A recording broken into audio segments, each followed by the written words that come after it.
Alors aujourd'hui, je vais te donner quelques astuces pour traiter une peau sèche. Donc si tu as une peau sèche, cette vidéo te concernerait. Jusqu'à la fin, je vais te dire quel produit utiliser pour mettre fin à la sécheresse de ta peau. Si tu as une peau sèche ou si tu as une peau déshydratée, cette vidéo te concerne. Alors la peau sèche, c'est une peau qui manque de lipides ou qui manque de gras ou qui manque d'huile si tu veux.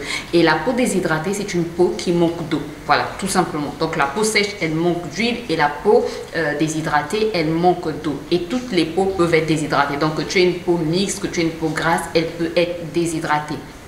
Pour traiter la peau sèche ou déshydratée, il faut savoir que comme nettoyant, tu dois utiliser des nettoyants doux. Faut pas te focaliser sur des nettoyants dits abrasifs, des nettoyants trop forts, des nettoyants qui contiennent des alcools, parce que sinon, ça va te déshydrater, ça va t'assécher davantage la peau. Donc il faut te tourner vers des nettoyants doux. Voilà pourquoi il est important de toujours regarder la liste des ingrédients pour savoir quels sont les ingrédients qui sont à l'intérieur.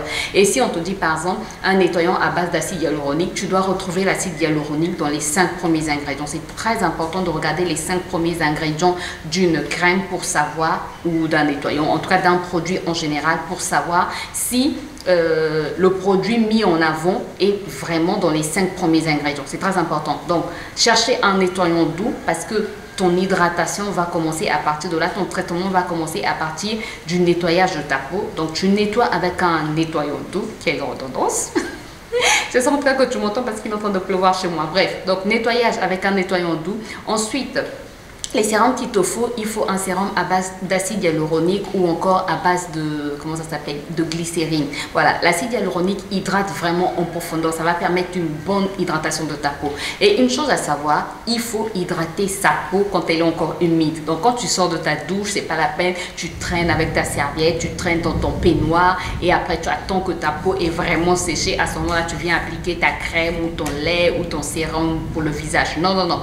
Quand tu sors de ta douche, tu tamponnes avec ta serviette, tu t'essuies, tu enlèves l'excédent d'eau, mais ta peau est encore humide. C'est à ce moment-là, en fait, que tu appliques tes produits.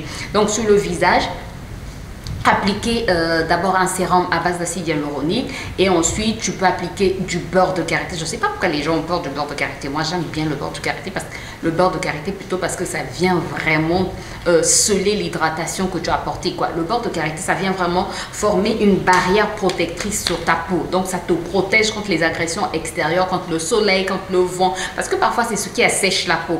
Et toi tu te dis non, le beurre de karité ça sent trop mauvais. Bon, si tu trouves que ça sent fort, tourne-toi vers une crème qui contient du beurre de karité. Mais comme toujours, regarde les 5 premiers ingrédients, que le beurre de karité soit contenu dans les 5 premiers ingrédients.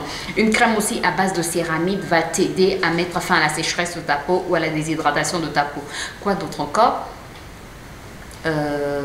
Voilà, donc un sérum d'abord sur ton visage à base d'acide hyaluronique et ensuite une crème pour sceller l'hydratation ou une huile pour sceller l'hydratation. Mais de préférence une crème qui sera riche soit en beurre de karité, soit en céramide, soit toujours en acide hyaluronique pour toujours venir compléter l'hydratation, que ce soit sur ton corps ou sur ton visage. Donc sur le visage, je répète, sur le visage d'abord le sérum, ensuite la crème, sur le corps la crème, pendant que ton corps et ton visage sont encore humides. Alors pour le soir, ça c'est pour le matin. Pour le soir, dirige-toi vers une crème très riche. Si tu peux te diriger vers le beurre de karité ou le beurre de cacao, ça va vraiment venir nourrir en profondeur ta peau et ça va vraiment protéger ta peau, comme je l'ai dit, contre la sécheresse, contre les agressions extérieures. Et côté alimentation, bois aussi beaucoup d'eau, ça va t'aider à hydrater de l'intérieur, parce que tu peux traiter de l'extérieur, mais si de l'intérieur tu n'hydrates pas, si de l'intérieur tu te nourris pas bien, ça va pas le faire, quoi.